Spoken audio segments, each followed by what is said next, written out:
What's up, motherfuckers? I'm commenting my games of the Rapid World Champion Under 20 that I play in Peru. That's the second round. I play in the first round I won. In the second round I play against a Cuban player, a schoolmate of my ex-girlfriend, Aaron Cardoza Diaz.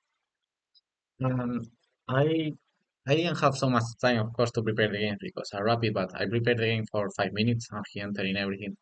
So that's a good preparation for only 5 minutes. Okay, my opponent plays the call. Really my favorite opening. He beat all the elite players with the call opening. So for rapid game was an interesting opening, but of course if black's nose is not the best, but for rapid was great because the white plan is so clear and it's a scam when you play the pieces all the time in the same place. Doesn't matter what black moves, and you have a clear plan with white. So the call was interesting, but I'm a expert against the call. I play many games online and I have good analysis. And in this game, I demonstrate that. So e3, c5.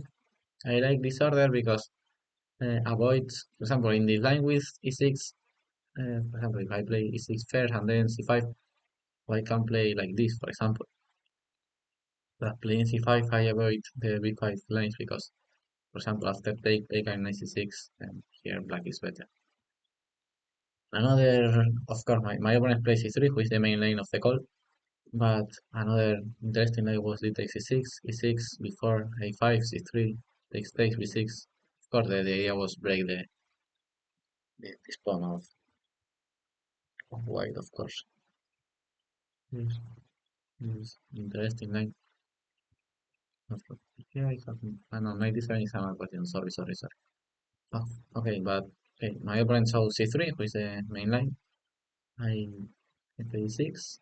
This is d3. And the way that white plays the pieces is like all the call players play the pieces in this position. Doesn't matter what moves. Okay, so if you want to play the call with white, you should play the pieces like my opponent.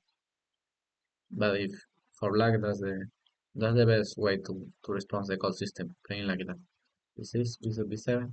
Okay, here in this position, for the moment, all is normal development. I have some moves. Uh, the main was 95, going into the old call idea with 95 f4 and attacking the black king.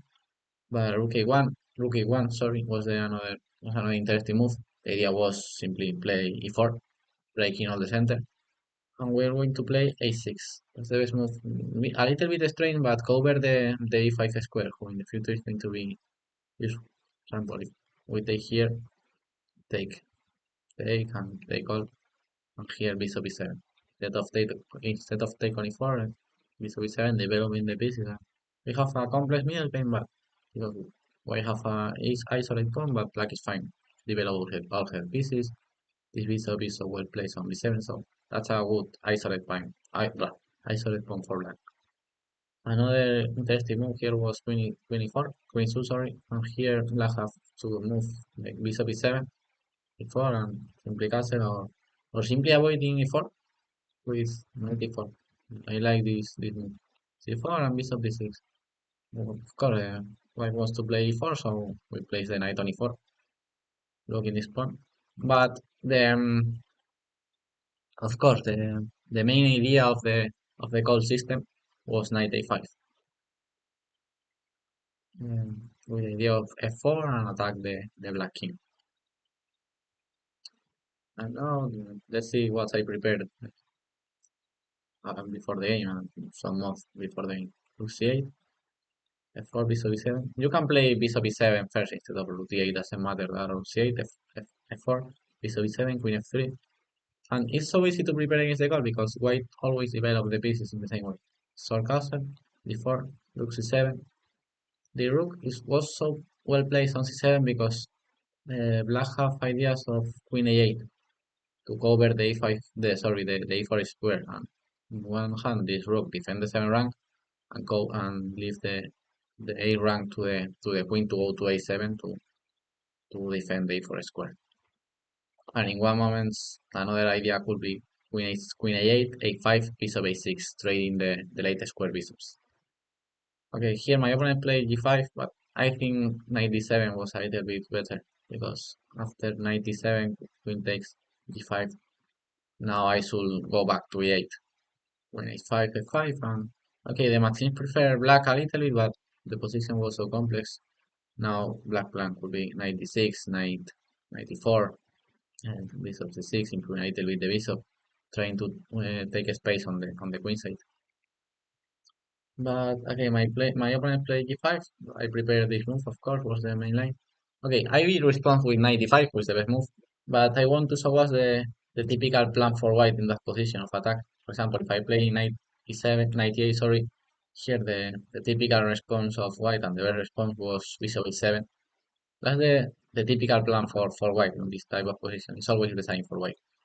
Takes queen h5, king g8, rook f3, followed to rook h3, and checkmate the black king. But especially in that position, black have one resource to make a draw, knight df6 or the other knight. So take queen d5, knight d7, queen h5, knight f6 with a draw.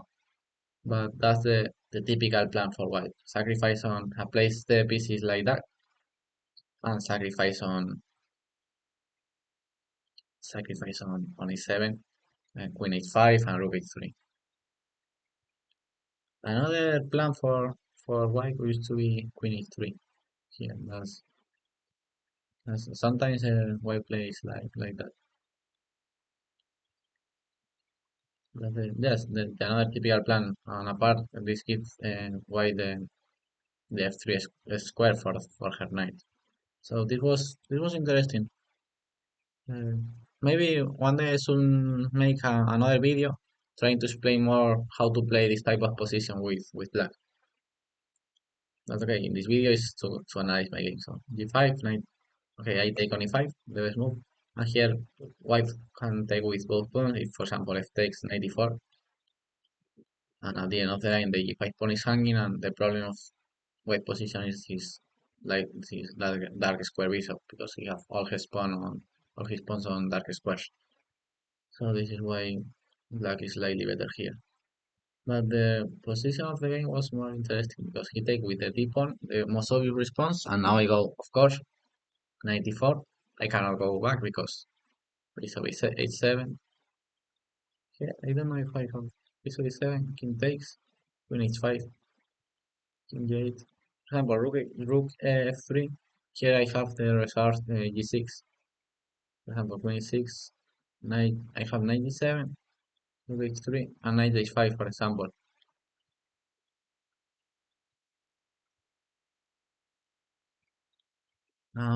Okay, but apart, for example, here he can play queen h3, simply no, without hurry so much, or with idea, or queen h5 too, with idea of play rook f3, rook h3. But I well know this position, and I play knight a4, this pawn sacrifice, but I trade I trade the light square bishop, which is so important because light square bishop was so dangerous for my king. And the most important is that two pieces keep in the board, over the board, sorry. The dark square bishop. He have all his pawns except of the ace pawn on dark square. His bishop is completely an idiot. If this bishop be of light squares, of course, white is better. But with this horrible bishop, I'm slightly better with black here because white cannot develop his bishop. And apart, the white king was open, like in the previous game. And for that reason, I know everything until here, and I know that black is slightly better. I play c4, that I know this move. That's the last move of my preparation. So important, uh, blocking the white pawns in the dark squares and putting my pawns in the different color of my bishop. So now, of course, with white it's better to didn't reach this position, but if you reach for something, know that the best plan was h4, trying to take space on the queen side. This bishop, you should forget this bishop completely. You should accept that you are not going to develop this bishop, never. So you should try to win space on the king side because that's the only side where you have advantage. You should, of course, in a game it was difficult to make that, but you should completely forget about develop this bishop. So here the best move was h4, b5, king g2, example g6, h5, rook d7, and that's why you should play with white and black is slightly better. But if you try to open your bishop, it's going to be worse because you cannot make that. Example, he plays queen c2, so a strange move. The idea was place it b3, of course, and defend the c3 pawn to play b3, but he giving me the big diagonal for my queen, the center. He because at least he have a good bishop, but at least he have a good queen. But now he lost his good queen. So rook b7, of course, great move. b3, and now he played queen c8, which is the second of the machine. The machine say that rook, rook d3 was slightly better, but okay, doesn't matter too much. They say that because the rook is of obviously that is going to be better on d7 on d3. That's the square for the rook, and the queen could be slightly better on d7. But okay, I like queen c8, defending the pawn and leaving the d8 square to another rook. Before rook f d8, okay, I place all my pieces well. King f2, strange move. I don't understand so well. Maybe he wants to defend the f2 pawn and keep the pieces together, but it's a little bit strange move. Of course, rook b3, blocking the queen, placing the rook in an incredible position. Who cannot be? No, nobody can give my rook from here. h4 to make something. Queen c6, covering the big diagonal. Now let's examine the position. For example, compare the bishop. His bishop is still without develop. He cannot place any pawns in light square like the e pawn or no. He is still with all his pawn on dark square instead of the h2 pawn, who doesn't matter. And he opened more his king because at the start of that position he have his king at least he have his pawn on h2, but now he opened more his king. He plays the king on h2 with a little bit strange. And this, see the difference between the pieces. I have a normal bishop on e7 is not the best bishop ever, of course. His black pawns cover my bishop, but at least I have my pawns in a different square of the bishop. My rooks control the only open file of the position, and with the help of the c pawn, I have an incredible rook on d3, and with the help of the a rook, and let's see her rooks, one on a1 who is not playing, and the rook on f8 is not making nothing. Like I said before, my king is total completely safe. I have 4 pawns in front of my king, and he have no pawns near to her king, to his king, sorry. And the queens, my queen control the long diagonal, and his queen, I don't know what control. So for that reason, the black position was completely winning. The pawn is anecdotic. a3, more pawns in dark square, the 8 pawns in the same square of his bishop. Okay, h5 could be better first, but okay, queen e4 was good move, trying to go to the attack with my queen. But h5 was great too, apart avoiding all the A rank techniques. But okay, of course, queen e4 was the second best move. Okay, two, queen e5. I have a clear plan. Enter with my queen in the queen side, in the king side, sorry.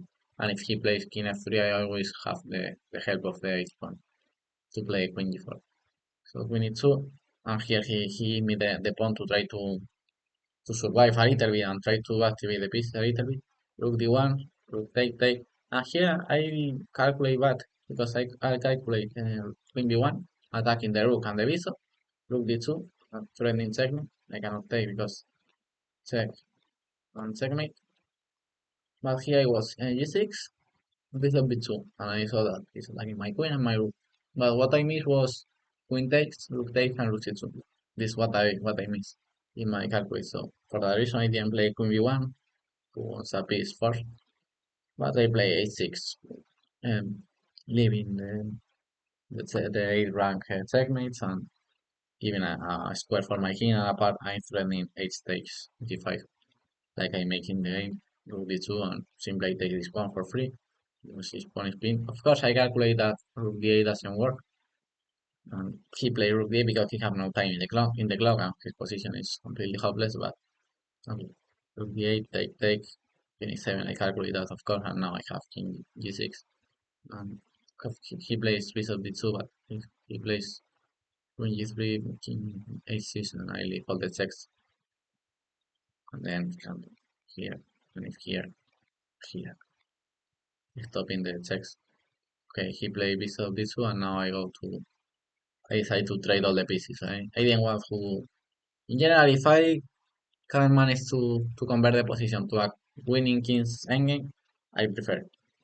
That's the easiest way to trade all your opponent's pieces and be winning, and without zero counterplay because he have no pieces. So I like to convert like this. King e2, queen h5, and now simply trade pieces, and now hold of course my protect is pass pawn, and I'm win. Here my opponent resign because protective extra too. The pass pawn in a king's endgame was raided. So okay, that's my analysis of the second round of the rapid tournament, rapid world junior tournament. In the next round, I played against Denis Lasavic, a great grandmaster. So let's see the following video if you want to see how the tournament continues. Bye.